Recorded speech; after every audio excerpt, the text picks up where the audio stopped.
Hello, how you doing? My name is Tim Sifa, and I'm going to do a presentation on evaluation of stress levels in parents with autistic children in both California and Texas. My instructor's name is Dr. Jin.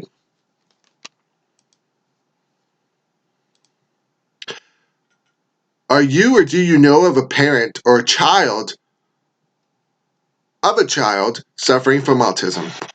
If yes, is that parent being stressed beyond their limits? As you can see, autism is very puzzling, as the ribbon shows here. Always unique, totally interesting, and sometimes mysterious. That is definitely what could describe a kid with autism. So what exactly is the prevalence of autism? You ask, why should I, even consider this study? Well, according to Talking About Curing Autism, TACA, 1 in 45 U.S. children have autism as of November 13th, 2015. The CDC stopped taking data on autism in 2012 when it was 1 in 68. And in recent years and studies, it's even been as low as 1 in 38. So how are we going to exactly compare these stress levels? We're going to use a thing called respite care. So you say, well, what is respite care? So respite care is when someone will take over caring for your child for a time period, which may be as short as a few hours or as long as a week. It'll be helping hands coming in, a qualified, highly qualified caregiver coming in, so you can go do, say, date night with your husband or wife, dinner and a movie, or say you gotta go Christmas shopping, or birthday shopping, or just simply grocery shopping.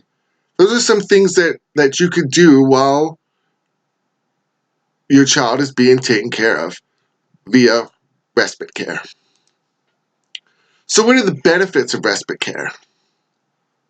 It relieves stress, re-energizes your life, even simply get a good night's sleep.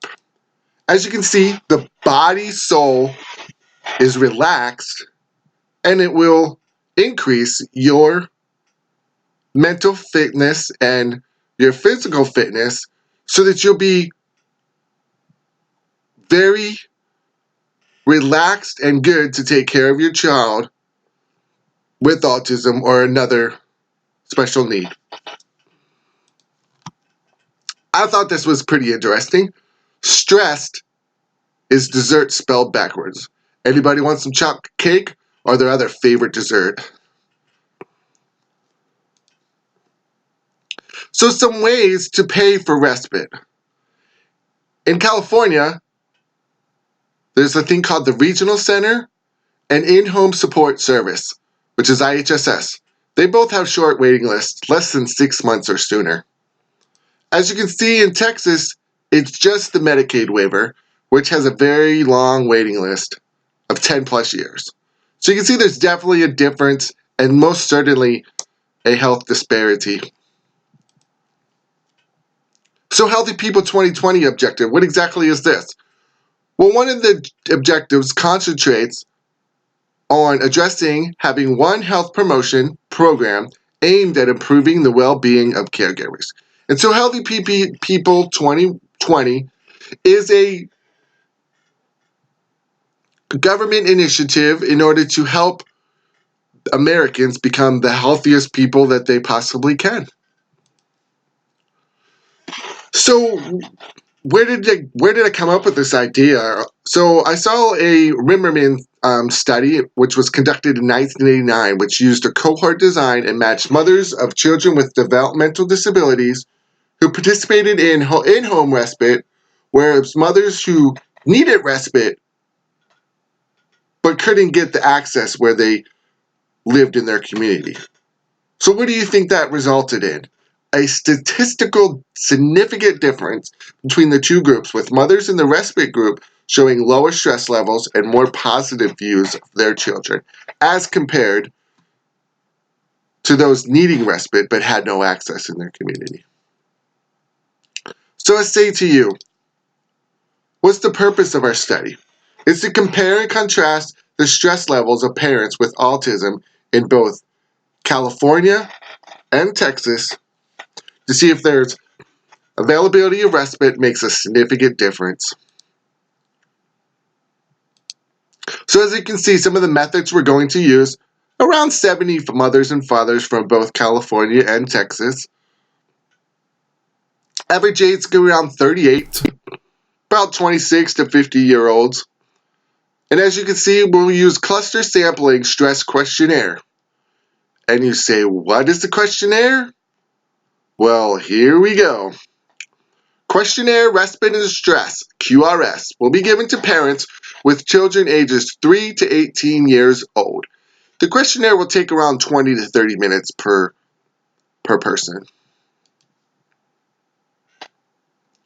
So our results.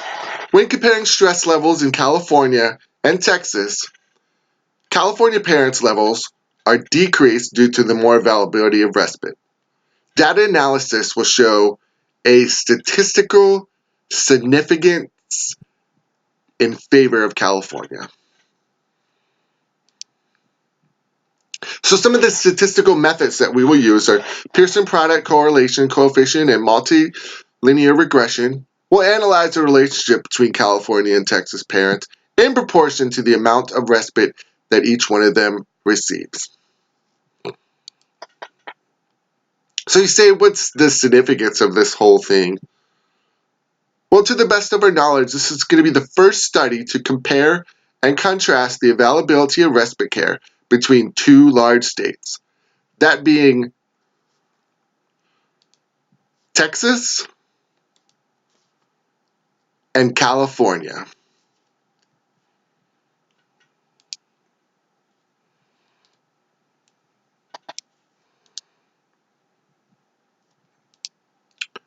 So how is this going to contribute to public health?